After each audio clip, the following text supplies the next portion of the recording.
मुसलमानों को अल्लाह ताला का आदेश है, मजलूमों के साथ में खड़े हो जाओ। मुसलमान भारत में संकट में क्यों है? मुसलमानों ने अल्लाह ताला की बात को नहीं माना। मुसलमानों ने अल्लाह ताला की बात को नहीं माना। मजलूमों के समर्थन में मुसलमान खड़े नहीं हुए, मुसलमान जालिमों के साथ खड़े हुए। कांग्रेस नाम का जालिम पता है मुसलमानों को? कांग्रेस किसने बनाई? चटर्जी, मुखर्जी, बनर्जी, गोखले, तिलक, आगरकर, ब्राह्मणों ने कांग्रेस बनाई। ब्राह्मण भारत का जालिम है। ब्राह्मण यहूदियों की संतान है, जिन्होंने मोहम्मद साहब को भी परेशान किया। कुरान में पढ़ लेना, मुझे बताने की जरूरत नहीं होनी चाहिए आप लोगों को।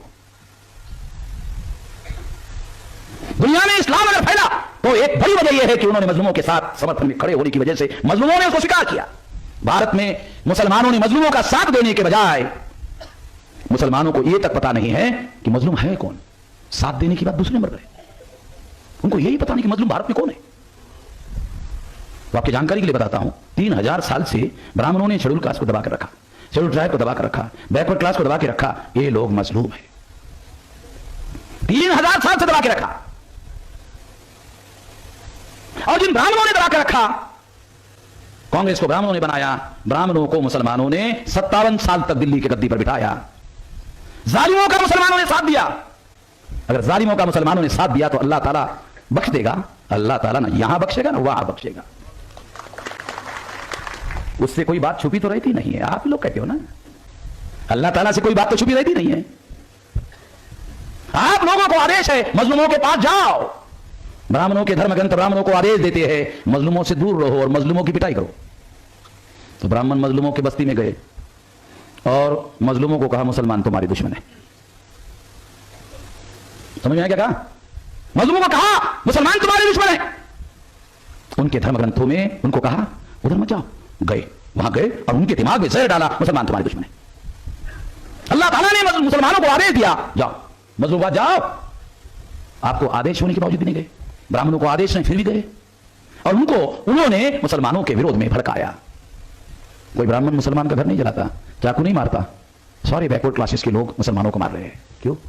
जिन मुसलमानों को मजलूमों के साथ खड़े होना चाहिए था, उनको जगाना चाहिए था, उनको साथ सहयोग करना चाहिए था, उनको ताकत बख्शनी चाहिए थी।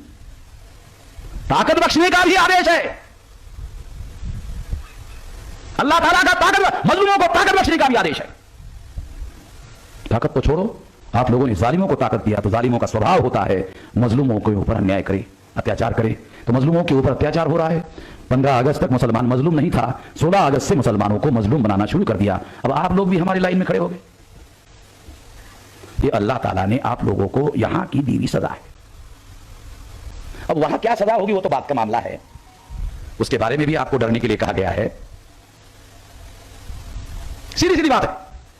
अब इसको दुरुस्त करने का उपाय क्या है? इस देश में जो परिस्थितियां बनी, उस परिस्थिति से निकलने का रास्ता क्या है? रास्ता तो कुरान में है। रास्ता तो मोहम्मद साहब के जो जिंदगी जिया है मोहम्मद साहब ने, उसके जिंदगी के व्यवहार में है, हदीस में और सीरत में है। देखो, पढ़ो। मैं तो गैर मुसलमान आदमी हूं, पढ़ो, तुमको पता है, मेरे से ज्यादा पता है। मैं तो मुफ्ती साहब जो सोलापुर के हैं उनसे जानकारी लेते रहता हूं। आपके पास तो है, डिवाइन आदेश है, लिखित है, विकल्प है। अगर आप सारे देश के मुसलमान मजलूमों के समर्थन में खड़े हो जाते हैं, विकल्प खड़ा हो जाएगा। एग्जाम्पल दे दूं, देखो 2014 के चुनाव में 18.5% वोट कांग्रेस को पड़े, उसमें 15% कांग्रेस के हैं, 15% मुसलमानों के हैं, 3.5% कांग्रेस के हैं। आप कहते हो कांग्रेस ताकतवर है, कहां है? 3.5% कांग्रेस के है। 3.5 वालों को 3.5 वालों के साथ 15 मिलाते हो आप 15 मिलाते हो, 3.5 वालों के साथ आप 15 मिलाते हो। आप खुद ही कहते हो कांग्रेस ताकतवर है। अगर आप किसी जीरो के समर्थन में खड़े हो जाओ, मान लो 2014 में किसी हीरो के समर्थन में, मजलूम नाम के जीरो के समर्थन में खड़े हो गए होते, तो 31% बीजेपी को और 15% जीरो को हो गया मजलूम ताकतवर। अरे हो गया 31% बीजेपी को और जीरो के समर्थन में 15% मुसलमान, हो गया सेकंड नंबर की ताकत। 31 बीजेपी, 15% मजलूम की ताकत। अगर पहली बार अगर 15% उधर ताकत खड़ी हो गई, बाकी सारे मजलूम इनके पास ताकत है, अगली बार खड़े हो जाएंगे। हो गया विकल्प खड़ा, हो गया अल्टरनेटिव खड़ा। आपको बचाने वाला, आपको समर्थन देने वाला, समानता वाला, मसावत वाला। अरे क्या इस्लाम की मसावत केवल मुसलमानों के हद तक है? या अल्लाह ताला ने क्या मसावत को मुसलमानों के हद तक रखने के लिए कहा? क्या इस मसावत को फैलाने के लिए नहीं कहा?